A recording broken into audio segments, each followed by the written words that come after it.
ബിരിയാണിയൊക്കെ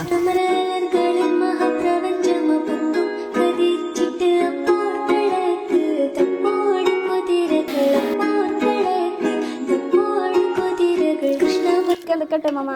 തക്കാളിട്ട്, വെല്ലുള്ളിട്ട്, മുളകിട്ട്, അരിപ്പൊടിയിട്ട്, ചെറുപൊടിയിട്ട്, പിന്നെ കുരുമുളക് പൊടിയിട്ട്, ഉപ്പിട്ട്, തൈരിട്ട്, ചെറുനാരങ്ങ ഇട്ട്, ഇപ്പൊ കറിവേപ്പിലിട്ട്.